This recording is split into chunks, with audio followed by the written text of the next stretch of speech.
করেন সবটা মিলে যাচ্ছে। গতকালকে রাত্রি 8:45 নাগাদ বজবজ থানার অন্তর্গত একটা এলাকায় পুলিশ রেড চালায় এবং সেই রেড চালিয়ে 5 জন গ্রেফতার হয় বিস্ফোরক বিভিন্ন পদার্থ সহ, যেগুলো দিয়ে বিস্ফোরক তৈরি করা হয়। সেই যে 5 জন গ্রেফতার হয়েছে তার মধ্যে একজন নবীন চন্দ্র রায়, সরাসরি বিজেপি এবং আরএসএস এর কর্মী।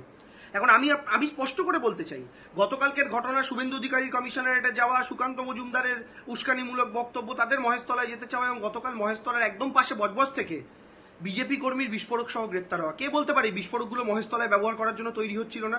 আমরা বারবার বলে আসছি এটা একটা লার্জার কনস্পিরেসির পার্ট। মালদা মুর্শিদাবাদে বিজেপি ফেল করেছে, তাই আবার চেষ্টা করছে এবং বিধানসভা নির্বাচনের আগে তারা তাদের এই চেষ্টা চালিয়ে যাবেন বলেই দেখে মনে হচ্ছে। কিন্তু তারা যতবারই চেষ্টা চালান না কেন বাংলার মানুষ রুখে দেবেন। 2 নম্বর কথা, ভারতীয় জনতা পার্টি যখন নবান্ন অভিযান করে তখন তারাও পুলিশের উপর পাথর ছোড়ে। সেই ভিডিও সমস্ত মিডিয়ার কাছে, সেই ফুটেজ আছে। তাদের পাথরের আঘাতেও পুলিশের রক্ত ঝরে। প্রত্যেক বছর সেই দৃশ্য আমরা মিডিয়ার পর্দায় দেখেছি। তো ভারতীয় জনতা পার্টির কাছে কি মহেশতলায় ছোড়া ইটা তাদের নবান্নে ছোড়া ইটার তফাৎ রয়েছে? ভারতীয় জনতা পার্টির কাছে কি মহেশতলায় পুলিশের রক্ত আর নবান্নে পুলিশের রক্তের পার্থক্য রয়েছে? আমাদের কাছে কিন্তু সবটাই সমান। আমাদের কাছে দুই পক্ষই গুন্ডা। কিন্তু বিজেপির কাছে কি দুই পক্ষের দুরকম পরিচয়? আমরা জানি না।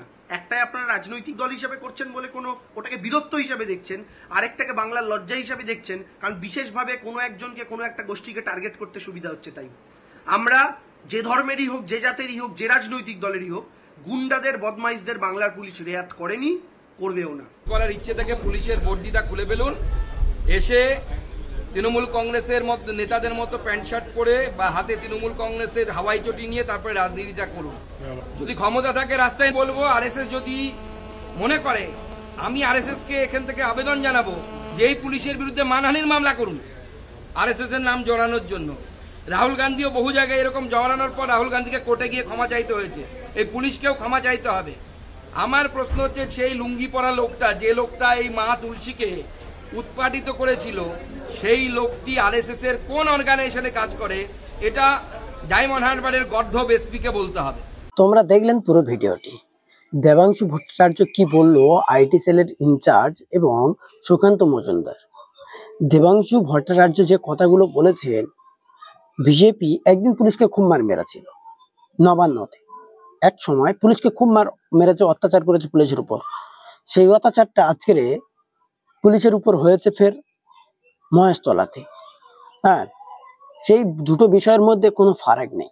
কিন্তু বিজেপিরা বলছে, আরএসএস কর্মীরা তারা বলছে আমরা কোনোদিনও পুলিশ মারিনি, এরকম কথা নিয়ে অনেক গবেষণা হচ্ছে। এবং সুকান্ত মজুমদার যে কথাটা বলছে যে 2026-এ ক্ষমতায় আসার পরে, হ্যাঁ, এই যে তুলসী গাছ যে ব্যক্তি তুলেছে, হ্যাঁ, তাকে জেলে বসে বসে চুল গুনতে হবে, এমন কথা বলছে।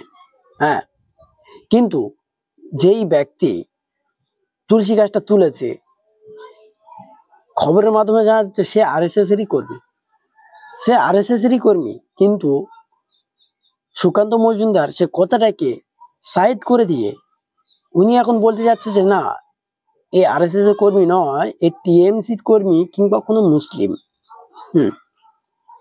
ওটা যদি আরএসএস এর কর্মী করে, তারপরেও আরএসএস এর কর্মীর কোনো দোষ হবে না। কেননা এগুলো পুরোটাই আরএসএস এর একটা প্রলাপনে এই মহেশতলায় পুরো বহিরাগত ঝামেলাটা হয়েছে। বিজেপির আলোচনার মাধ্যমে, এনাদের টেকনোলজির মাধ্যমে, এনাদের খুব সুন্দর একটা পদ্ধতির মাধ্যমে এই ঝামেলাটা হয়েছে। খুব সুন্দর যে 2026-এ ভোটের আগে একটা তো কিছু করতে হবে, মানুষকে ভুল ভ্রান্ত কিছু একটা বোঝাতে হবে। দেখো আমরা জনগণের সেবায় কত নিযুক্ত আছি, আমরা জনগণের জন্য কি না কাজ করছি। তারপরেও আমরা টিএমসির কাছে কত অত্যাচারিত। আজকের তোমরা হিন্দুরা, ভারতবর্ষের হিন্দুরা মুসলিমদের কাছে সুরক্ষিত নয়, টিএমসি পার্টির কাছে সুরক্ষিত নয়, এরকম একটা ভুলভাল কিছু তো একটা হিন্দুদেরকে বোঝাতে হবে, তবে তো হিন্দুরা একত্রিত হবে। হ্যাঁ, কেননা এতদিন সুকান্ত মজুমদার বলো, শুভেন্দু অধিকারী বলো, এরা বহুত দিন ধরে চিল্লে বলছে হিন্দু এক হও, হিন্দু এক হও, আর হিন্দু শুয়ে থেকো না, হিন্দু ঘুমিয়ে থেকো না। দেখতে পাচ্ছে যে কেউ এক হচ্ছে না, কেউ ঘুম থেকে উঠছে না। তাহলে এদেরকে একটা ভুল ভ্রান্ত বোঝানোর জন্য, এদেরকে একটা মিথ্যে আশ্বাস প্রশ্বাস দেওয়ার জন্য এদেরকে একটা জায়গা তৈরি করতে হচ্ছে। তাই এই পুরো বিষয়টাকে খুব সুন্দরভাবে সাজিয়ে, হ্যাঁ, পরিকল্পনা করে হ্যাঁ আজকের এই জায়গাটায় তৈরি করা হয়েছে। হিন্দুদেরকে বোঝানো হচ্ছে দেখো তোমরা সুরক্ষিত নয় ভারতবর্ষে, এটা হিন্দুদেরকে বোঝানো হচ্ছে। কিন্তু যেসব হিন্দুরা বোঝে তারা কোনোদিনও এসবকে পাত্তা দেবে না। শুভেন্দু অধিকারী, সুকান্ত মজুমদার এদেরকে পাত্তা দেবে না। তারপরে যে কথা বললেন 2026-এ ক্ষমতায় এলে, আরে 2026-এ সে 2026-এ কি হবে না হবে সেটা তোর কি বাদ, এখন কি হচ্ছে সেটাই নিয়ে কথা বলো না। কবে আমি চাঁদে যাব সেই চিন্তা করলে তো চলবে না। তুমি কখন যাচ্ছ সেটাকে আগে ঠিক করো, কবে যাব সেটা নয় কখন যাবে। তো এরকম একটা বিষয়, তুমি 26-এ পদে আসতে পারবে কিনা, 2026-এ ক্ষমতায় আসতে পারবে কিনা সেটা তোমার ঠিক নেই, তুমি তার আগে বড় বড় হুঁশিয়ারি দিচ্ছ। হ্যাঁ, বাংলার মানুষ কোনোদিনও বিজেপিকে বাংলায় ঠাঁই দেয়নি আর দেবে বলে মনে হয় না। তোমরা যতই উৎপাত করো না কেন আর যতই যাই কিছু করো না কেন, 2026-এ বাংলায় অত সোজা কিছু হবে না।